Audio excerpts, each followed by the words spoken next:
Mesdames, Messieurs, bonsoir et bienvenue dans cette édition à la une de l'actualité. Ce soir, crise dans le secteur de la santé. Un accord finalement trouvé entre le gouvernement et les syndicats des travailleurs de la santé. Il s'agit d'un nouvel accord concernant 6 points dont l'indemnité de logement désormais portée à 100 000 francs contre 50 000 francs avant. Rapport OFNAC 2019-2020-2021, malgré quelques avancées notées dans la lutte contre la fraude et la corruption, ces fléaux semblent encore avoir de beaux jours dans ce pays. Beaucoup de structures, organisations et autorités épinglées par les enquêtes de l'Office national de lutte contre la fraude et la corruption. À suivre les précisions dans ce journal. Transformation des produits locaux, le programme Connectivité des marchés lancé par le ministère du Commerce et des PME. C'est pour permettre aux petites et moyennes entreprises de transformation des produits locaux de fournir des grandes unités. À suivre les précisions de la ministre du Commerce et des PME, Aminata Somdiata, dans ce journal. Et puis, discours, le nom de ce village. On dit long certes, mais cette contrée au cœur de Rufisque est jadis lieu de trouvailles des anciens pensionnaires de l'école William Ponty manque presque de tout. À suivre dans Découverte en fin d'édition avec Babacar Seck.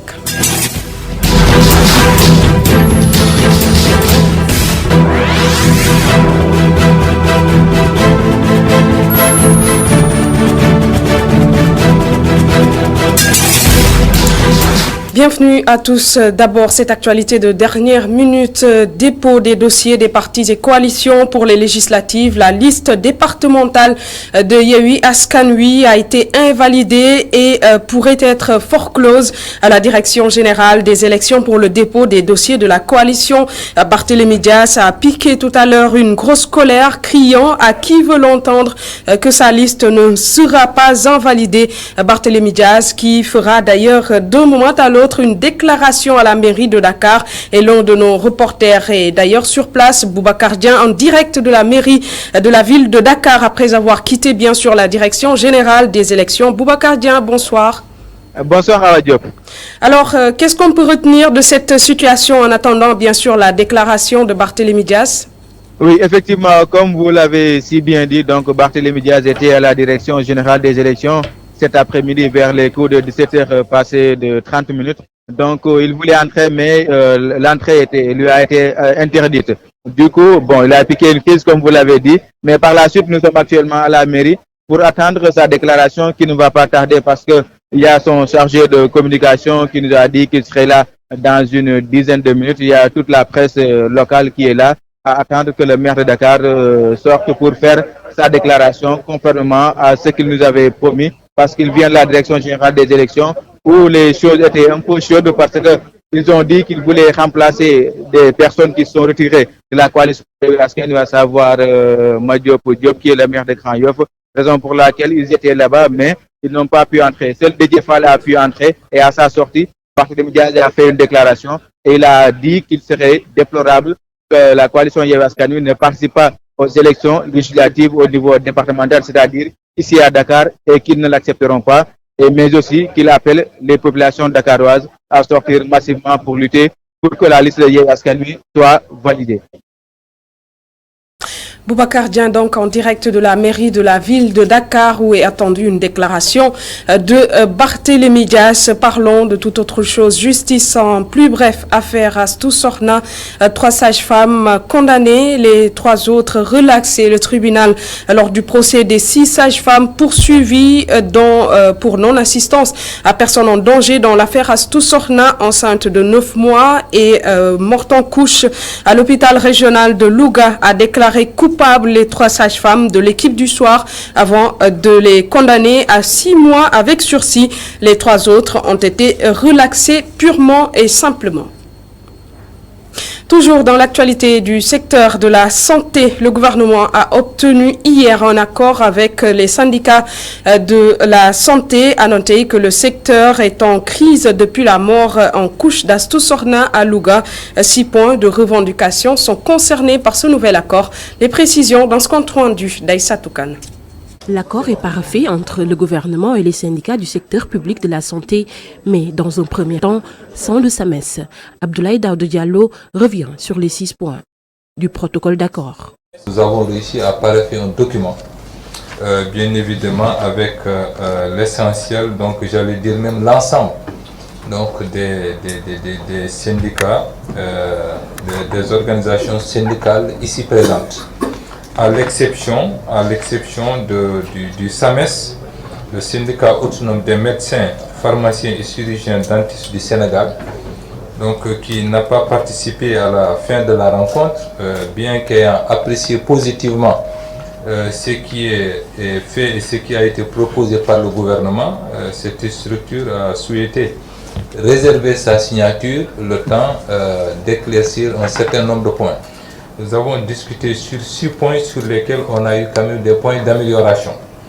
Le premier, c'est sur l'indemnité de logement qui n'existait pas pour toute la corporation, pour donc allier une indemnité de 100 000 francs.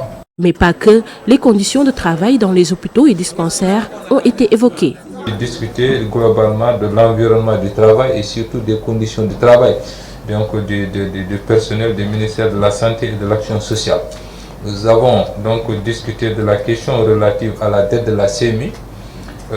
Effectivement, on l'a tenu à rassurer les représentants des syndicats pour leur confirmer qu'un montant de 20 milliards 36 millions est déjà dans le budget. Deuxième point de discussion donc sur ces questions concerne la situation des ex-travailleurs de CTO. Là aussi donc le président a consenti à faire un effort donc pour définitivement résolver le gap de 99 millions. Donc, qui a été évoqué par la partie syndicale pour régulariser donc la situation des pensions des retraités, des retraites des ex-travailleurs de l'ex-CTO. Le troisième point, ce sont les prêts d'MC. L'Association des syndicats autonomes de la santé et de l'action sociale se réjouit de cette première. Nous pensons que c'est des résultats extrêmement satisfaisants. Ce n'est jamais suffisant, mais c'est des avancées substantielles.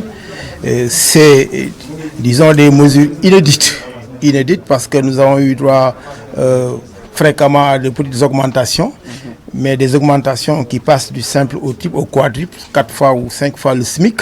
Nous pensons que c'est la première fois dans l'histoire. Des perspectives ont été formulées, notamment sur l'organisation régulière d'entrée. À l'École nationale de développement sanitaire et social, le SAMES a finalement signé tard dans la nuit après plusieurs tractations. L'actualité, c'est aussi la haute autorité du WACF qui veut désormais s'appuyer sur l'université Cheikh Anta Diop de Dakar pour la vulgarisation de ses activités. Plusieurs projets, dont l'accompagnement des couches les plus vulnérables et les DARA, verront bientôt le jour. C'est un compte-rendu de Mamadoussi. Comment trouver des ressources stables dans le cadre de la lutte contre la pauvreté? Comment inciter la recherche universitaire sur le WACF? La haute autorité du WACF pose le débat et compte s'appuyer sur l'université Cheikh Anta Diop de Dakar pour porter la réflexion. Ce colloque vient à son heure. Il s'agit de s'approprier le sujet du WACF ici dans notre pays. Et quel lieu autre que celui de l'université Cheikh Anta Diop pour définir des axes qui seront des axes sénégalo-sénégalais sur comment le WACF peut contribuer à notre développement durable, mais à une croissance inclusive. L'objectif final du WACF, c'est de faire profiter les bienfaits des investissements à des personnes vulnérables. Malgré ces résultats, le WACF demeure méconnu du grand public. Les autorités pensent que l'UCAD peut servir de relais pour la vulgarisation des activités du WACF. Partager avec les universitaires sur les questions du WACF permet de dérouler le plan de communication de la haute autorité du WACF, mais aussi de pouvoir inciter les universitaires et chercheurs à s'approprier du concept afin que l'initiative du WACF puisse avoir des outils d'accélération du processus de promotion et de développement du WACF comme instrument de la solidarité islamique. La haute autorité envisage de mettre sur pied plusieurs projets dans le but de renforcer la solidarité. Les DARA y occupent une place importante. Nous avons d'autres projets au niveau de la haute autorité du WACF. Des projets d'investissement à Diamniadio où des immeubles multifonctionnels devraient être érigés. Un autre projet immobilier pour le financement de cantines scolaires. Et 2 projets sociaux, dont le premier porte sur la construction d'un centre de formation et d'insertion pour les sortants des Dara. Durant 2 jours, les acteurs vont réfléchir sur le Waqf et la nécessité de le faire connaître au grand public. Une campagne de sensibilisation et de communication sera mise en place pour mieux vulgariser l'instrument de solidarité islamique. Et je vous le disais tantôt en visite à l'unité industrielle FKS, le ministre du Commerce et des PME s'est félicité de l'ajout à la ligne de production, la transformation de l'arachide, connectivité des marchés. C'est un programme visant à permettre aux PME de fournir les grandes unités de transformation pour mieux promouvoir les céréales locales. Les précisions d'Aminata Assom Diatta, ministre du Commerce et des PME, au micro de Babacar Seck. Combien de fois un de nos produits phares, à savoir l'arachide, est mis en exergue, aussi bien dans la production du chocolat, mais également dans la production de biscuits. Donc on voudrait vraiment les féliciter et les encourager et leur dire que nous espérons qu'ils pousseront l'innovation jusqu'à proposer des biscuits de mil.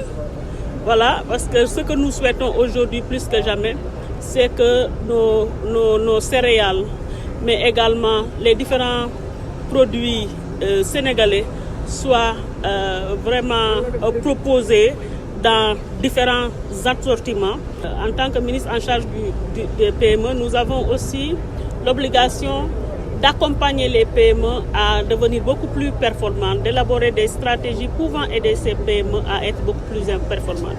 C'est pourquoi, au sein de mon département, nous avons initié un projet intitulé « Connectivité des marchés ».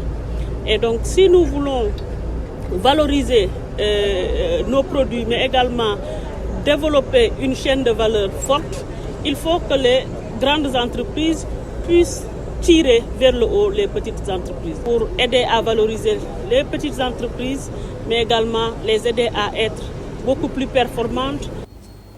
Et nous sommes à quelques 10 jours de l'ouverture de la FIARA, la Foire internationale de l'agriculture et des ressources animales, et tout est fin prêt pour la bonne tenue de cet événement, selon le directeur de la FIARA, Pape Abdou Fall, qui précise également que beaucoup d'innovations et de changements seront prévus cette année avec l'augmentation du nombre de stands et d'exposants. Pape Abdou Fall pour plus de précisions. C'est de l'innovation. C'est ce qu'on attend des Sénégalais et je pense qu'ils l'ont compris tardivement. Il y a quelques jours, j'ai entendu M. le Président de la République parler de sécurité alimentaire et d'autosuffisance alimentaire. Mais nous, ou bien le slogan du CNCR et de la SPRODEP a été toujours « Baïdoundé », ce qu'on appelle la souveraineté alimentaire. Nit ki li ngay lekk bu fekkee da nga koy yaakaar ci jéggaani ko jàppal ne toroxteeng lay wër. Aujourd'hui, moi, à la place de l'État du Sénégal, je vais prôner devant les agriculteurs, signer un pacte. Le pacte, ça sera quoi? Un producteur, 1 hectare de maïs, 1 hectare de mil, 1 hectare d'arachide. Et je peux même lancer, mais attends, pourquoi pas des cadeaux pour la meilleure région qui va produire le plus? Comment vous pouvez comprendre une guerre qui se passe en Ukraine paralyse le monde entier? Cela veut dire que nous sommes encore inconscients, voire même insouciants. Et je pense que nous sommes alertés. Comme quoi, la dépendance n'est pas une solution pour le développement. Aujourd'hui, la FIARA, je peux même dire que je ne l'ignore pas, mais le petit exposant, s'il ne fait pas attention, il n'aura plus de place. Au moment où je vous parle, je dis presque tout ce qui est ministère est mobilisé pour avoir des villages. Le nombre d'exposants aujourd'hui, moi je peux me permettre ou bien prendre un engagement qu'on ira au bas mot sur 1000 exposants à des degrés divers. La 7e édition de la rencontre Solutions Think Tank des experts et des acteurs de la société civile qui réfléchissent durant ces 3 jours sur la gouvernance politique, économique, la stabilité en Afrique de l'Ouest sous la houlette de l'organisation Ouati qui accueille cette édition de Dakar qui a démarré d'ailleurs aujourd'hui. Mamadou Dian pour plus de précisions. Des experts, acteurs de la société civile, se penche sur des questions politiques, économiques et les sciences sociales à travers le réseau Solution Think Tank. Solution Think Tank, ce n'est vraiment pas seulement Wati, c'est l'ensemble de ces think tanks dans la région qui sont animés de la même volonté de contribuer à un débat public de qualité. Solution Think Tank est un groupe de réflexion créé en 2018. Des rencontres périodiques mettent autour de la table ces acteurs de la société civile. L'objectif est clair. Qu'on réfléchisse ensemble à une question importante, celle des pratiques politiques dans la région et de leur impact sur la gouvernance et aussi sur les progrès économiques dans la région. Les acteurs tirent les leçons économiques et politiques de la Covid-19 en Afrique de l'Ouest. La résilience s'impose pour la région. Je crois que la crise sanitaire de Covid-19, mais aussi la crise actuelle, la guerre en Ukraine, rappellent à quel point il est important que nous développions dans la région notre propre capacité de réflexion sur les enjeux majeurs du présent et de l'avenir. Wati, le think tank citoyen de l'Afrique de l'Ouest, accueille cette 7e édition. Les réflexions jusqu'au 13 courant. Les rapports de l'OFNAC, les rapports d'activité de l'OFNAC de 2019, 2020 et 2021 ont été reçus hier par le chef de l'État des mains de la présidente de l'institution Seynabou Ndiaye Diakhaté. Et si des avancées ont été constatées, la corruption semble toutefois avoir un bel avenir dans ce pays. Mame Abdou Gaye Kassé s'est intéressé particulièrement à la déclaration de patrimoine qui est loin d'être une tradition au Sénégal d'après les chiffres du rapport 2021. Voici son dossier. La déclaration de patrimoine, tel un vœu pieux au Sénégal. À la fin de l'année 2021, l'Office national de lutte contre la fraude et la corruption a recensé 1256 assujettis, dont 851 actifs. 39% des personnes identifiées ont quitté la fonction publique, renseigne le rapport 2021 de l'OFNAC. Ces mêmes personnes n'ont pas fait leur déclaration de patrimoine. La mise à jour concerne les personnes qui ont changé de poste d'affectation ou de catégorie d'assujettissement et qui sont revenues à l'OFNAC pour faire une nouvelle déclaration. En définitive, 47 assujettis ont mis à jour leur situation patrimoniale. L'actualité, c'est aussi le khalife général des Mourides attendu à Dakar du 27 au 29 mai prochain. Serigne Mountakha Mbacké va effectuer une visite de courtoisie dans la capitale et non la pose de la première pierre de l'Institut islamique selon Mbacké Faye qui dément ici toutes ces rumeurs de pose de première pierre. Des propos tenus lors d'un point de presse à la mosquée Massalikul Jinan. Le compte-rendu avec Alioune Sow. Une visite de courtoisie. Le khalife général des Mourides est attendu à Dakar le 27 mai pour 72 heures. Mbacké Faye précise les contours du séjour.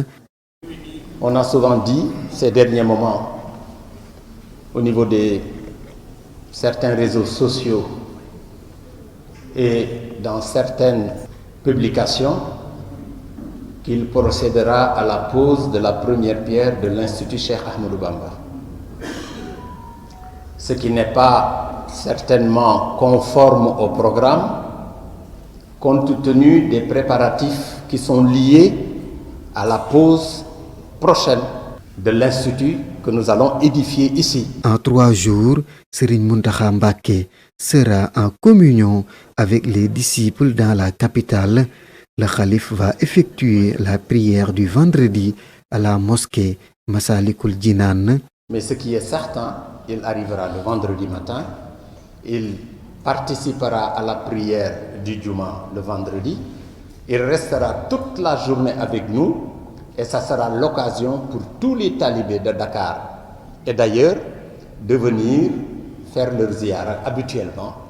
Et le lendemain, on vous communiquera le programme qui suivra jusqu'à son retour à Touba.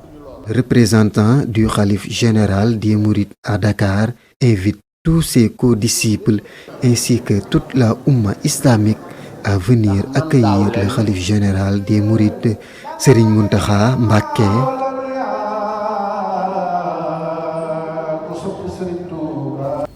Et nous parlons sécurité publique à présent. Après 2 ans à la tête du commissariat central de Ziguinchor, le commissaire Adramé Sarr, nouveau patron de la DIC, la division des investigations criminelles, a passé le témoin à Ibrahima Diallo, précédemment commissaire de Mbaké. Lors de la passation de service de ce mardi, le commissaire sortant a fait le bilan de ces 2 ans dans la capitale du Sud. La correspondance d'Assanba.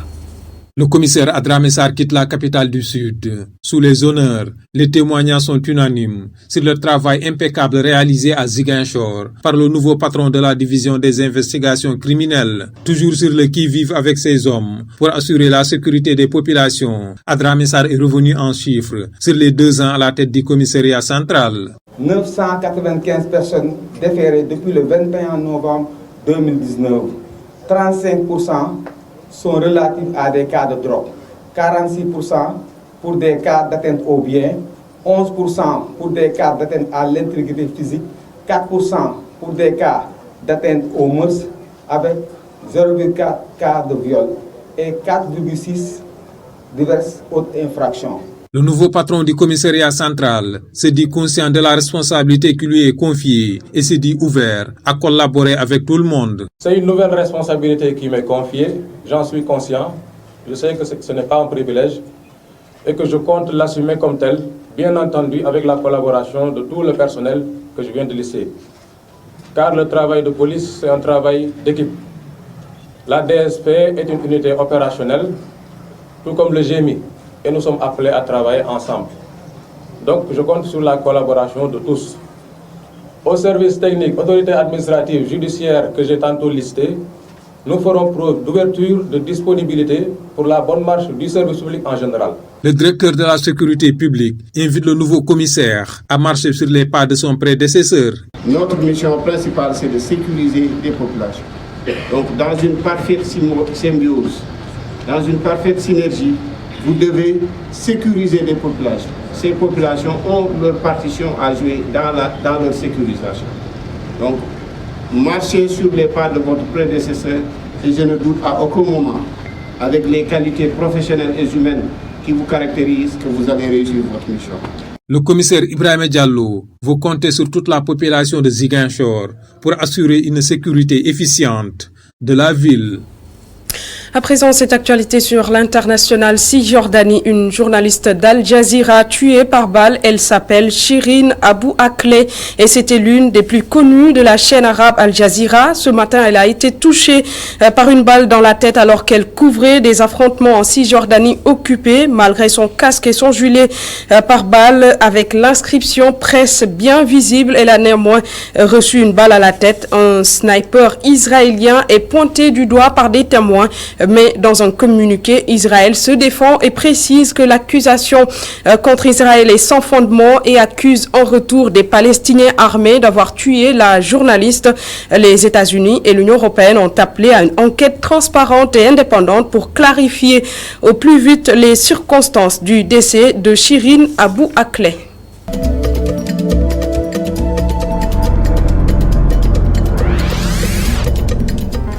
Dans Découverte ce soir, situé au cœur du département de Rufisque, le village Discours manque presque de tout. Pourtant, ce patelin est un endroit plein d'histoires avec les pensionnaires de l'école William Ponty à proximité qui aimaient s'y retrouver. Découverte avec Babacar Seck. On est bien dans la région de Dakar. Ce petit village, à cheval entre les communes de Diamniadio et de Sébikotane, dans le département de Rufisque, s'appelle Discours. Un nom qui vient des anciens étudiants de l'université William Ponty qui fréquentaient les lieux. Le village est habité par 2 familles, les Sall et les Dia. Discours nak tour bu yàgg la mais amna luñ ci mag yi jotoon xamal. Discours est un nom très ancien. De ce que l'on en sait venant de nos parents, les étudiants de William Ponty, non nés d'ici, venaient souvent discuter au village. C'est ce qui a amené le nom de Discours. Les premiers venus sont Daoud Sall et son frère Modidia. C'est pour cela qu'il n'y a que 2 familles. Magu Modidia. Ñom ñaar ñoo fi nekk mo indi famille Sall ak famille Dia mais benn lañ. La principale activité des habitants est le commerce de lait issu de l'élevage pratiqué essentiellement par les femmes. La seule occupation, c'est la vente de lait qui vient de l'élevage. Nous vendons à Sébikotane ou dans les entreprises proches du village. Il y a même des femmes qui vont jusqu'à Dakar et Diamniadio pour vendre le lait, faire des provisions avant de rentrer. Les accès au village et le manque d'infrastructures de base contribuent à enclaver un peu plus le village de discours. Le plus grave, c'est que nous n'avons pas de piste d'accès, pas d'eau potable, pas d'électricité. Nous n'avons rien de tout cela. Pour évacuer nos femmes enceintes, nous avons toutes les peines du monde, surtout pendant la saison des pluies. Nous les amenons à Diamniadio ou à l'hôpital Youssou Mbargane Diop de Rufisque. Vous voyez que c'est trop loin d'ici. Même aller au marché ou acheter son petit déjeuner est très compliqué. Le village est ceinturé par des usines polluantes qui ne respectent pas toujours la responsabilité sociétale d'entreprise. léegi gis nga dëkk bi nu mu mel entreprise yaa ngi fi d'accord entreprise yi sax jeunes yi ñoo ngi ci liggéey mais dafa des. Vous voyez, le village est entouré d'entreprises. Malgré quelques jeunes qui y travaillent, nous avons plus besoin de postes de santé pour suivre les enfants, d'autant plus que c'est des usines polluantes. S'il pleut, le village est complètement isolé. Jusqu'à présent, rien n'est fait pour remédier à cette situation. Usine baa ngi nii tout près mais bu tawee pour nga dugg ci usine bi problème la amoo foo jaar fii barrage baa ngi nii day wàcc fii yëpp ndox lay doon yoon bi gis nga li waxoon nañ gars yi nañ ut canal mu dem correspondre ak beneen canal usine bële mais ba léegi loolu amul te presque instant yi nawet baa ngi ñëw. Avec le barrage de Belvédère, l'eau est abondante à Discours. Cependant, des cas de noyade avec des pertes en vies humaines sont souvent notés. am nañu jafe-jafe ndax jafe-jafe bi mooy dex gi. Le bassin de rétention et son barrage nous causent d'énormes difficultés. Chaque année, nous perdons des vies et ça dure depuis 7 ans. ay ñetti nit wala ñaari bakkan wala ñetti bakkan faatu na. Le village de Discours attise des convoitises liées au foncier et des problèmes de limites administratives. waaye ñëw na fii rek imagine indi ay kayitam ne moom Discours imagine Discours boo xam ne mag. Quelqu'un est venu avec des papiers pour dire que le village est son titre foncier. Vous imaginez, on a toujours été là. Il est temps que ces ajustements cessent. En tout cas, on est ici et nous y resterons. Également, nous ne savons pas de quelle commune nous dépendons. Dans le village, il y en a qui votent à Diamniadio, d'autres à Sébikotane. loolu leer mais loolu mënul jàll ba léegi nii nii votant Sébi am na votant Diamniadio am na waaw ba léegi benn dëkk la. Malgré la présence de l'eau, l'agriculture est presque inexistante dans ce village qui manque de tout, même si la localité est à proximité des zones urbaines.